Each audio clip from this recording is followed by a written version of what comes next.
CPM-ന്റെ സമുന്നത നേതാവ് ശ്രീ ജി സുധാകരൻ RSSന്റെ മുഖ്യ വക്താവായി മാറുന്നുവെന്നാണ് പുതിയ വാർത്തകൾ. കാരണം മറ്റൊന്നുമല്ല, അദ്ദേഹം രാമായണം വായിച്ചിരുന്നു, ഇനിയും രാമായണം വായിക്കാൻ അദ്ദേഹം ഇഷ്ടപ്പെടുന്നു എന്ന വാർത്തകൾ പുറത്തു വന്നതോടുകൂടിയാണ് ചില തൽപര കക്ഷികൾ അദ്ദേഹത്തെ RSSന്റെ കോട്ടയിൽ കെട്ടാൻ തീരുമാനിച്ചത്.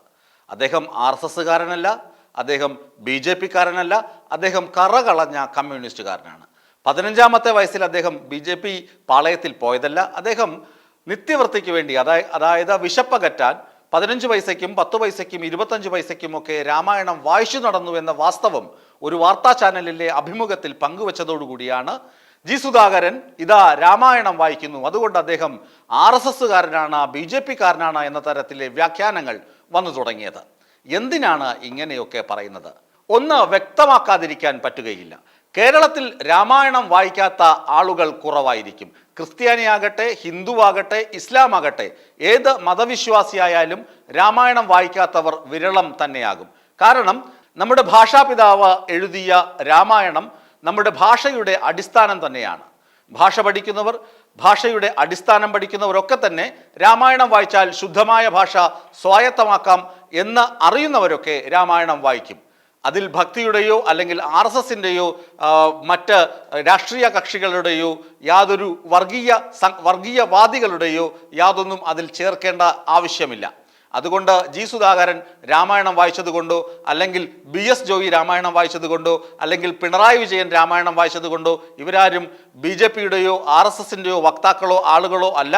അവർ രാമായണം വായിക്കുന്നത് ഭയഭക്തി ബഹുമാനത്തോടു കൂടി തന്നെയാണ്. ഭാഷാപിതാവിൻ്റെ രചനയാണ്, വാൽമീകിയുടെ രചനയാണ്, ഭാരതത്തിൻ്റെ ഇതിഹാസമാണ് എന്ന അർത്ഥത്തിലാണ്. അല്ലാതെ RSSകാരൻ്റെയോ അല്ലെങ്കിൽ BJP-കാരൻ്റെയോ ഗ്രന്ഥം എന്ന നിലയിലല്ല എന്ന് ആളുകൾ മനസ്സിലാക്കിയാൽ നന്നായിരിക്കും. ചുമ്മാതൊന്നും ജി സുധാകരനെ RSSന്റെ കോട്ടയിൽ കൊണ്ടുകെട്ടാൻ നോക്കരുത് ആരും. അതുപോലെ തന്നെ സ്മൃതി ഇറാനി എന്ന വിഷവൃക്ഷത്തെ ഇങ്ങ് കോൺഗ്രസിന്റെ പാളയത്തിൽ കൊണ്ടുകെട്ടാനും ചിലരൊക്കെ നോക്കുന്നുണ്ട്. വിഷവൃക്ഷം എന്ന് സൂചിപ്പിച്ചതിൽ ഞാൻ ആദ്യമേ തന്നെ ഖേദം പ്രകടിപ്പിക്കുന്നു, ക്ഷമ ചോദിക്കുന്നു. എങ്കിലും അങ്ങനെ പറയുന്നത് തെറ്റാകുമെന്ന് കരുതുന്നില്ല. കാരണം അവർ ചെയ്തു കൂട്ടിയ കാര്യങ്ങൾ അത്രമാത്രമുണ്ട്. രാഹുൽ ഗാന്ധി ഉൾപ്പെടെയുള്ള നേതാക്കളെ, കോൺഗ്രസ് നേതാക്കളെ അത്രമാത്രം അവർ ദ്രോഹിച്ചിട്ടുണ്ട്. അധികാരം അവരുടെ കയ്യിൽ നിന്ന് പോകുമ്പോൾ പോലും അവർ രാഹുൽ ഗാന്ധിയെ അധിക്ഷേപിക്കാനാണ് ശ്രമിച്ചിട്ടുള്ളത്. അവരെ ആളുകൾ ഇപ്പോൾ തറ പറ എന്ന് പറഞ്ഞ മുക്ട് ഇക്ഷ ഇണ്ണ വരപ്പിക്കുമ്പോൾ രാഹുൽ ഗാന്ധി പറഞ്ഞു, അങ്ങനെ ചെയ്യരുത്, അങ്ങനെ അരുത്, അത് ഒരു സ്ത്രീയാണ്, അവരെ താറടിക്കരുത്, അവരെ കോമാളിയാക്കരുത്, അവർക്കെതിരെ അസഭ്യം പറയരുത്, അവരെ ട്രോളരുത് എന്നൊക്കെ രാഹുൽ ഗാന്ധി പറഞ്ഞു. അത് ജനാധിപത്യം, ജനായത്തം, അത് ഒരു നേതാവിന് ചേർന്നത്.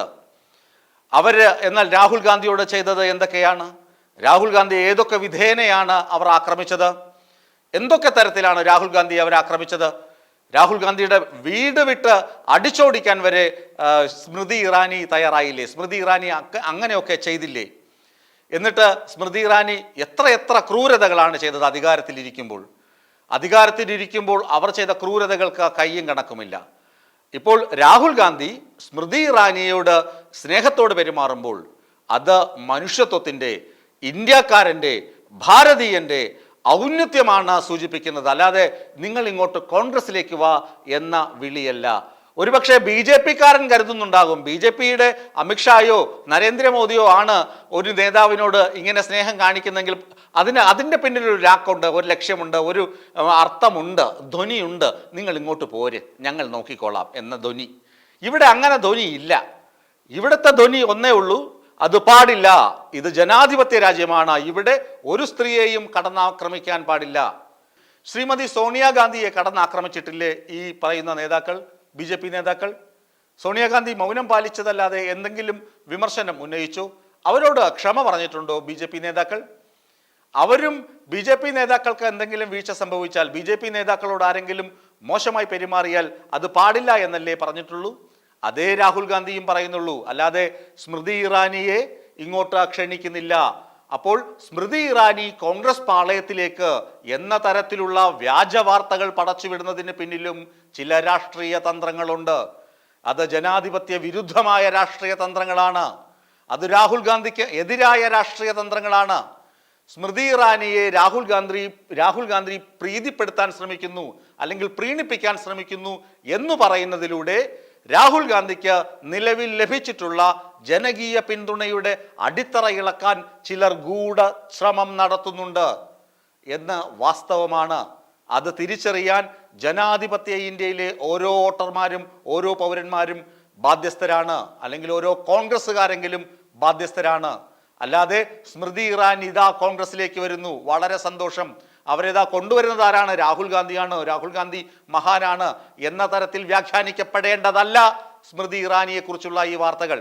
സ്മൃതി ഇറാനിയെ രാഹുൽ ഗാന്ധി ക്ഷണിക്കുമ്പോൾ ഇത്രയധികം ചീത്ത സ്മൃതി ഇറാനി വിളിച്ചിട്ടും രാഹുൽ ഗാന്ധി സ്മൃതി ഇറാനിയെ കോൺഗ്രസിലേക്ക് ക്ഷണിക്കുന്നു എന്ന് പറയുന്നതിലൂടെ രാഹുൽ ഗാന്ധി സ്മൃതി ഇറാനിക്ക് പച്ചക്കൊടി വീശുന്നു, അത് ശരിയല്ല എന്ന വ്യാഖ്യാനത്തിലൂടെ ചിലർ രാഹുൽ ഗാന്ധിക്കുണ്ടായ സ്വീകാര്യതയുടെ കടക്കൽ കത്തിവെക്കാനാണ് ശ്രമിക്കുന്നത് എന്ന യാഥാർത്ഥ്യം തിരിച്ചറിയണം, തിരിച്ചറിയപ്പെടണം.